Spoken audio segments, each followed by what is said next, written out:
చూస్ country delight, live better. ఇప్పుడే country delight యాప్ని download చేసుకోండి. Welcome to Suman TV.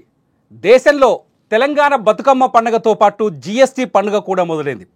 ఇవాల్టి నుంచి దేశవ్యాప్తంగా ప్రతి వస్తువు పైన ధర తగ్గనుంది. తగ్గిన ధరలతోనే ఇవాల్టి నుంచి వస్తువుల్ని కొనుగోలు చేసే అవకాశం కూడా కల్పిస్తున్నట్టు కేంద్ర ఆర్థిక శాఖ మంత్రి నిర్మలా సీతారామన్ ప్రకటించారు. తగ్గిన ధరలు ఎవరికి ఎక్కువగా ఉపయోగపడతాయి?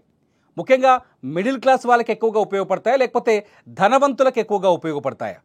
ఒకవేళ ఈ ధరల్ని తగ్గించకపోతే కేంద్రం ఎటువంటి చర్యలు తీసుకునే అవకాశం ఉంది? అంతేకాదు, నిన్న భారత ప్రధాని నరేంద్ర మోదీ ఒక కీలకమైన పిలుపునిచ్చారు, స్వదేశీ ఉద్యమం అని.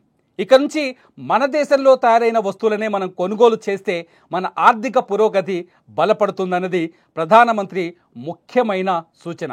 మరి ఇవన్నీ సామాన్యుడికి ఎలా ఉపయోగపడుతున్నాయి? నీకు నాకు సామాన్యుడికి ఎలా ఉపయోగపడబోతున్నాయి? ఈ అంశాలన్నింటినీ మనతో చర్చించడానికి ప్రొఫెసర్ చిట్టడి కృష్ణారెడ్డి మనకు లైవ్లో అందుబాటులో ఉన్నారు. ఆర్థిక రంగ నిపుణులు, అలాగే జీఎస్టీ పైన ప్రత్యేకంగా ఆయన పరిశోధన చేస్తున్నారు. కృష్ణారెడ్డి గారు నమస్కారం. నమస్తే అండి. కృష్ణారెడ్డి గారు, ఫస్ట్ క్వశ్చన్ ఏంటంటే, చాలామందికి జీఎస్టీ తగ్గింది, నిన్న ప్రధానమంత్రి మోదీ ప్రెస్ మీట్ తర్వాత అందరూ ఏమనుకుంటారంటే మాకేం ఉపయోగపడుతుందిలే అనుకుంటున్నారు. నిజంగా అలా అనుకునే వాళ్ళకి మీరు చెప్పే మొదటి మాట ఏంటి? ఇవాళ అన్ని రకాల వస్తు సేవల పైన ధరల తగ్గుదల కనపడుతూ ఉంది. అది రిటైల్ రంగం నుంచి, అంటే మనం ఒక దుకాణంలోకి వెళ్ళి కొనుక్కునే సబ్బు, ఉప్పు, పప్పు, వాటర్ బాటిల్ దగ్గర నుంచి అన్ని రకాల వస్తువుల ధరలలో మార్పులను కూడా ఖచ్చితంగా ఆయా షాపులలో ప్రకటించాలి, పేర్కొనాలన్నటువంటి కేంద్ర ప్రభుత్వం ఉత్తర్వులు చేసింది. ఆ దిశగా రాష్ట్ర ప్రభుత్వం కూడా ఇక్కడ అమ్ముతున్నటువంటి దుకాణదారుల పైన ఒక పరిశీలించాల్సినటువంటి అవసరం ఉంది. కాబట్టి ఇది మీరు ఇందాక మొదట్లో చెప్పినట్టుగా పేద ప్రజలకి పండగ వాతావరణం. అంటే మనకందరికీ తెలుసు, ముఖ్యంగా పేద ప్రజలు ఎవరైతే ఉంటారో వాళ్ళు కొనుగోలు చేసేటువంటి నిత్యావసర వస్తువుల దగ్గర నుంచి, మనం వాడే ఇంట్లో గృహోపయ ఉపకరణాలతో పాటు నిత్యం వాడుకునే సోప్ దగ్గర నుంచి, మనం వండుకునే పప్పు ఉప్పు నుంచి, మీరు వాడుకునేటువంటి బట్టలు, మొబైల్స్, టీవీలు నుంచి కార్ల వరకు, అంటే ఇవాళ అన్ని రకాల వస్తు సేవల ధరల్లో ఒక మార్పు మనకు స్పష్టంగా కనబడుతూ ఉంది. అంటే గరిష్టంగా ఇప్పటి వరకు ఎప్పుడు కూడా చరిత్రలో ధర పెరుగుదల చూసాం. ఒకసారి ఒక వస్తువు ధర పెరిగిన తర్వాత తగ్గటం అనేది నాకు తెలిసి దేశ చరిత్రలో మొట్టమొదటిసారి కావచ్చు.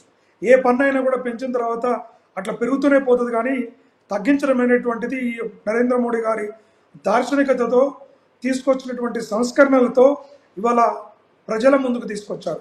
ఇవాళ కుటుంబ రంగం అంటే ఒక ఆర్థిక వ్యవస్థలో కూడా ఒకటి గృహ రంగం లేదా కుటుంబ రంగం అంటాము, ఇంకొకటి వ్యాపార రంగం ఉంటుంది.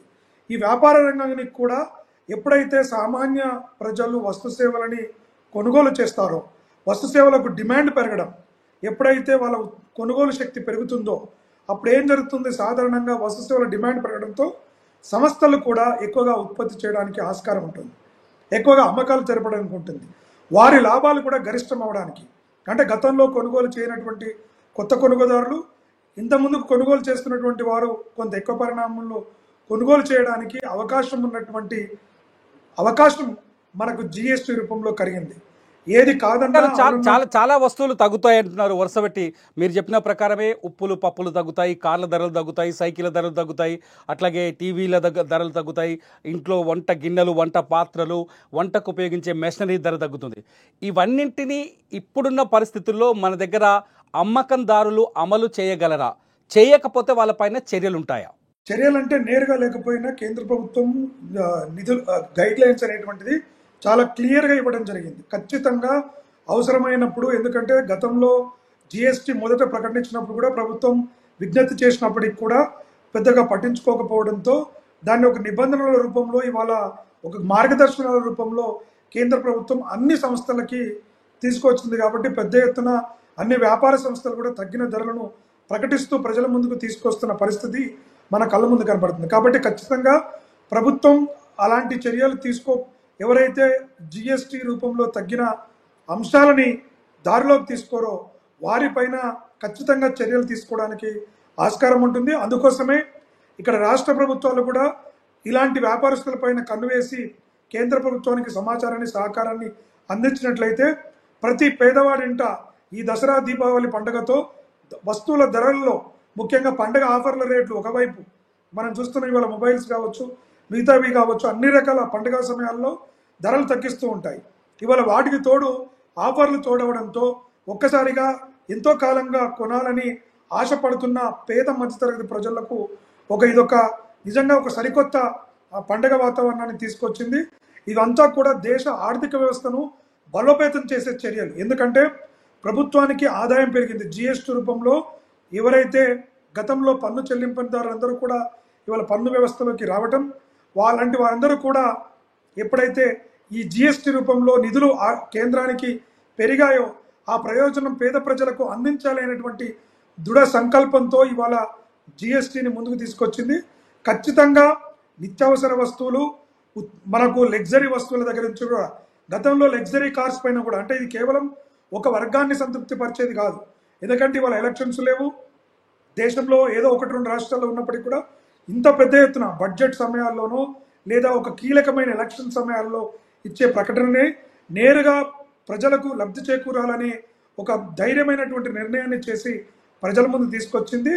అన్ని రంగాల కాంగ్రెస్ పార్టీ చాలా స్పష్టంగా కొన్ని కామెంట్ చేస్తుంది. 55 లక్షల కోట్లు వసూలు చేసిన తర్వాత 2.5 లక్షల కోట్ల బెనిఫిట్ మీకు ఇస్తున్నామని డబ్బా కొట్టుకుంటోంది ప్రభుత్వం అని. అంటే ఈ నిర్ణయంలో లోపాలు ఉన్నాయనుకోవచ్చా? అది ఖచ్చితంగా అవాస్తవం అండి. ఎందుకంటే పెద్ద ఎత్తున ప్రభుత్వానికి నిధులు సమకూర్చారు ఇదే రాష్ట్రాలు. మాకు కాంపోనైజేషన్ కావాలి, మాకు జిఎస్టీ వల్ల ఒక ఆర్థికంగా నిధుల కొరత ఏర్పడుతుందని వాదిస్తూ మళ్ళీ ఇవాళ ప్రభుత్వం తగ్గిస్తే కేవలం 2.5%, 5 లక్షల కోట్లు మాత్రమే తగ్గించింది, 55,000 కోట్లు వచ్చినాయి ఏవో అని చెప్పేసి ఇవన్నీ కూడా ప్రజలని మభ్యపెట్టే ప్రయత్నం. దేశంలో గుణాత్మక మార్పు జరుగుతున్నప్పుడు ఇవాళ ఏ పార్టీ అధికారంలో ఉన్నా మాలాంటి వాళ్ళం ప్రజా సంక్షేమం, ప్రజలకు మేలు జరిగే అంశాలని మంచి అని చెప్పాలి. విమర్శించడమే మంచి పని అని ఎత్తుకునేటువంటి భావజాలం ఉన్న పార్టీలు, మనుషులు కాలగర్భంలో మలగడ లేకుండా పోయిన పరిస్థితి కూడా గమనించాలి. ఏ వ్యక్తి అయినా, ఏ రాజకీయ నాయకుడైనా, ఏ పార్టీ అయినా మంచి చేస్తున్నప్పుడు మంచి అని ప్రశంసించేసేటువంటి ఆ గుణం కూడా ఉండాలి. అలాంటి నిర్ణయాలను స్వాగతించాల్సినటువంటి అవసరం కూడా మనకు కనబడుతూ ఉంది. కాబట్టి ఇప్పుడు మోదీ తీసుకున్న స్వదేశీ విధానం కావచ్చు, స్వదేశీ 2.0 కావచ్చు, భారతీయులంతా స్వదేశం మన దేశపు వస్తువులే కొనండి, మన దేశాన్నే ప్రేమించండి, ఇతర దేశాలపైన మోజును తగ్గించండి, ఇటువంటి ప్రకటనలు ప్రజల్ని ప్రభావితం చేస్తాయంటారా? ఖచ్చితంగా అండి. ఒక నరేంద్ర మోడీ లాంటి శక్తివంతమైన ఆయన నాయకుడు ఇచ్చే ప్రకటనలకు ఈ దేశ ప్రజలంతా కూడా ఎప్పుడు అటెంటివ్గానే ఉంటున్నారు. వారి ఆలోచనలను, సూచనలు నిత్యం ప్రజలు వారిని పంచుకుంటూనే ఉన్నారు. ఇది అలా మన్ కీ బాత్ లాంటి ప్రోగ్రాం ద్వారా ప్రజల యొక్క ఆశలు, ఆశయాలను నెరవేరుస్తున్నటువంటి సందర్భం. ఇవాళ స్వదేశీ ఉద్యమం కూడా మన గతంలో ఎంతో కాలం నుంచి చెప్తున్నప్పటికీ make in India, made in లాంటి సందర్భాలు చెప్పినప్పుడు కూడా అవహేళన చేసి ఏలన చేసినటువంటి పరిస్థితులు మనం చూసాం. కానీ ఇవాళ అమెరికా ఫస్ట్ అని అమెరికా ఆ దేశ ఆర్థిక వ్యవస్థను పునరుద్ధీకరణ చేయడానికి, ఆ దేశంలో ఉన్నటువంటి మానవ వనరులకి ఉపాధి కల్పించడానికి పెద్ద ఎత్తున శ్రీకారం చుడుతున్నప్పుడు కనీసం ఇప్పుడైనా మేల్కోవాల్సిన అవసరం ఉంది. ఈ దేశంలో ఉన్నత విద్యను అభ్యసించి ఐఐటీల్లో, ఐఐఎంలలో ప్రభుత్వం వేల లక్షల రూపాయల సబ్సిడీనిచ్చి చదివిస్తే ఉపాధి అవకాశాల పేరుతో, మెరుగైన ఉపాధి అవకాశాల పేరుతో మేధో వలస్థితి వెళ్తున్నటువంటి మనకు ఇది ఒక గుణపాఠం కావాలి, కనువిప్పు కావాలి.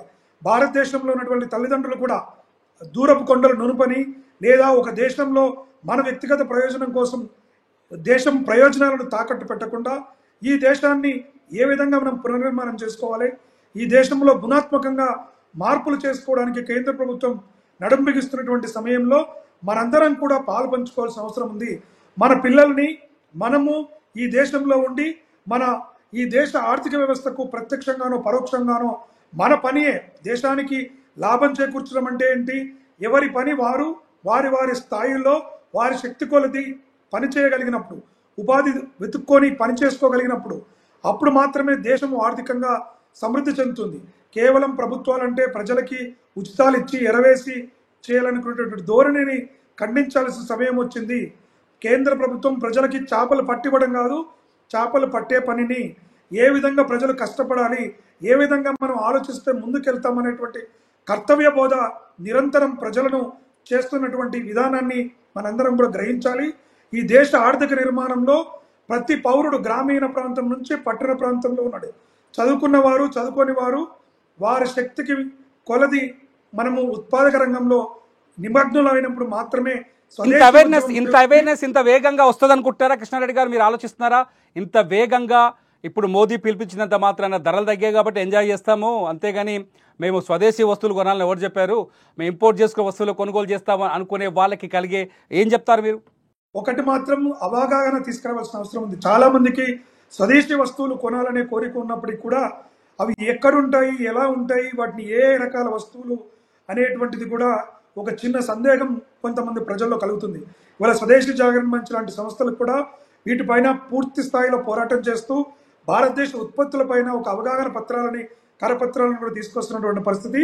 మేధావులు, ఎన్జిఓలు, సివిల్ సొసైటీ దీనిపైన ఒక ప్రత్యక్షమైనటువంటి కార్యాచరణను తీసుకోవాలి.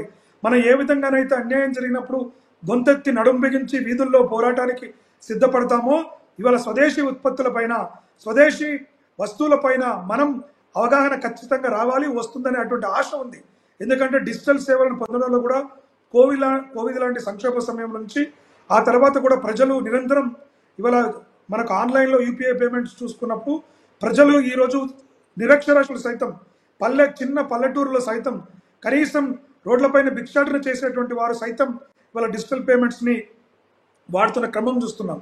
ఒకవేళ మనం దేశం అంతా కూడా సమాజంలో ఉన్న అన్ని వర్గాల ప్రజలు ఏకమై ఏకదాటిపై నరేంద్ర మోడీ గారి మార్గదర్శనంలో చేస్తున్న పిలుపుని ఒక బృహత్తర కార్యంగా తీసుకొని రాజకీయాలకు అతీతంగా వీటిని రాజకీయ కోణంలో చూడాల్సిన అవసరం లేదు.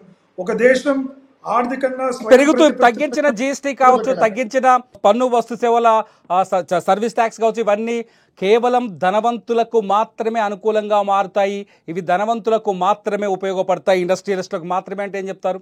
అది కూడా పూర్తిగా అవాస్తవం అండి. ఎప్పుడైనా కూడా దేశంలో అన్ని రంగాలు ఇప్పుడు ధరలు తగ్గిస్తే వ్యాపారులు బాగుపడతారంటారు, ధరలు తగ్గించకపోతే ఎవడ కోసం మన నిత్యావసర వస్తువులు ఇంత ధరలు పెంచారు, ద్రవ్యోల్బణం ఎంత ఉంది, మేము పేదోడు ఎట్లా బ్రతకాలంటాం. సో ఇవి రెండు నాలుకల ధోరణులను, రెండు రకాల అంశాలను చూసేటువంటి వారిని ఎండగట్టాల్సిన అవసరం కూడా ఉంది. ఎప్పుడైతే సామాన్యుడికి కొంత ఊరట లభిస్తుందో, ఈ యొక్క ధరల తగ్గుదల వల్ల వారి మార్జిన్స్ పెరగవు, వస్తువుల డిమాండ్ పెరిగి అమ్మకాలు పెరగవచ్చు తప్ప వస్తువుల ధరలు ఎక్కడ పెరుగుతున్నాయి వాళ్ళ లాభాలు పెరగడానికి. కాబట్టి ఖచ్చితంగా పేద ప్రజలకు లాభం చేకూర్చే ప్రక్రియలో ఉపాధి పెరిగితే కూడా ఎవరికి పెరుగుతుంది? ఉత్పాదకతతో పాటు మనకు పెరిగినప్పుడు ఎప్పుడైనా ఉపాధి పెరుగుతుంది, చదువుకున్నటువంటి నిరుద్యోగులకు ఉద్యోగ అవకాశాలు మెరుగవుతాయి. ఈ దేశంలో ఆర్థిక సంపద పరిపుష్టి అయినప్పుడు మనకు అంతర్జాతీయ ద్రవ్యం కూడా విరివిరిగా లభిస్తుంది. కాబట్టి సంపూర్ణంగా ఒక ఆర్థిక వ్యవస్థను మనం విశ్లేషణ చేసుకున్నప్పుడు కొందరు స్వల్పకాలంలో ప్రయోజనం పొందితే మరికొంతమంది దీర్ఘకాలంలో ప్రయోజనం పొందడానికి ఆస్కారం ఉంటుంది. ఓవరాల్గా ఇలాంటి సంస్కరణలను మనం ఆహ్వానిస్తూ మరిన్ని ఇట్లాంటివి రావాలి. జిఎస్టీ 5-18 నుంచి కేవలం 5% వచ్చే రోజు ఈ దేశంలో రావాలని మనం కోరుకుందాం, ఆశిద్దాం. దానికోసం అందరం కూడా కలిసికట్టుగా పనిచేయాలి. నీతి నిజాయితీతో ట్యాక్సులు కడితే పన్నుల విధానం తగ్గుతుంది అనేటువంటి సూచక ఇవాళ మనకు ఈ జిఎస్టీ రూపంలో కనబడింది. కాబట్టి మనం ప్రభుత్వం పైన పూర్తి విశ్వాసం పెట్టుకోవచ్చు.